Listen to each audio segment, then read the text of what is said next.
芬兰和瑞典周三在比利时布鲁塞尔北约总部正式向北约提交入约的书面申请。北约秘书长为此还专门举办了一个仪式，对两国表示欢迎。随后，北约召开闭门的成员国大使会议。出人意料的是，这个会议未能就启动芬瑞两国的正式成员资格谈判达成共识。外界注意到，除了此前就提出强烈反对的土耳其，此次克罗地亚也加入反对一方。克罗地亚总统米拉诺维奇周三透露，他下令该国常驻北约代表阻止芬瑞入约。他表示，北约不应该在此时来一场将改变欧洲安全格局的危险赌博。他这一辈子都在目睹北约的扩张，北约应该适可而止。米拉诺维奇此前曾表示，除非波斯尼亚和黑塞哥维纳的选举法可以照顾到波斯尼亚的克罗地亚族，且法律得到公正修订，否则克罗地亚议会不会准许任何国家加入北约。法国国际广播电台认为，土耳其才是真正的程咬金，因为随着芬瑞入约程序的推进，土耳其的态度也日渐强硬。芬兰总统尼尼斯托也表示，1个月前他在通话中还得到了土耳其总统埃尔多安方面的保证，称支持芬兰加入北约。但近几天，土方的态度完全变了。30 tane teröristi istedik, vermeyiz dediler. Siz teröristleri bize vermeyeceksiniz, ama bizden kalkıp NATO üyeliğini isteyeceksiniz. NATO bir güvenlik oluşumudur.Bir güvenlik teşkilatıdır. Dolayısıyla bu güvenlik teşkilatını güvenlikten yoksun hale getirmeye biz evet diyemeyiz. 争取解决一系列美西方对土耳其进行经济、政治和军事打压的问题。北约实行的是全体一致的这种原则。那么在这种情况下，每个成员国都要表态，每个成员国都要阐述自己的主张啊。北欧的国家啊，就是芬兰和瑞典，它其实长期对土耳其实施相反的一些措施啊。所以土耳其通过这次来利用这样的一种入约的这个机会啊，提高自己的政治和外交的收益啊。据俄卫星通讯社报道，土耳其将针对芬瑞入约提出10项条件。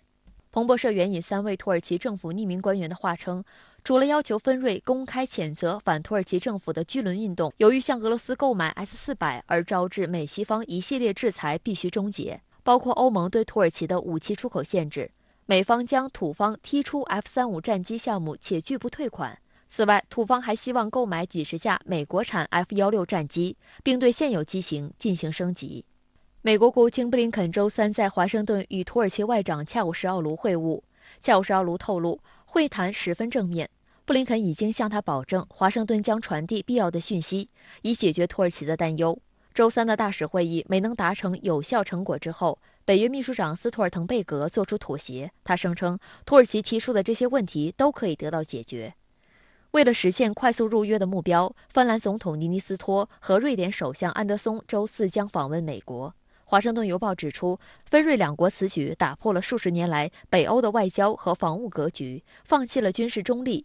遇到阻力后，两国寄希望于北约的龙头老大美国的鼎力支持。那么现在中立国的转向有一种舆论的导向和社会的导向，就是大家觉得这个美国的这个领导这个体系可能更有这种合理性了。那么从美国来讲，这是一个非常大的收益。那么第二大的收益就是地缘上的收益，就是以往美国是很难介入，尤其是在北部的地区，就是特别是俄罗斯这个北部的地区。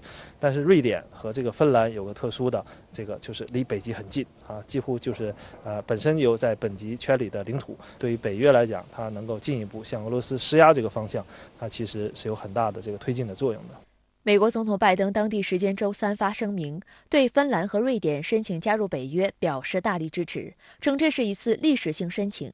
拜登还承诺，在两国申请过程中与之合作，对共同安全的任何威胁保持警惕，及对两国提供军事保护。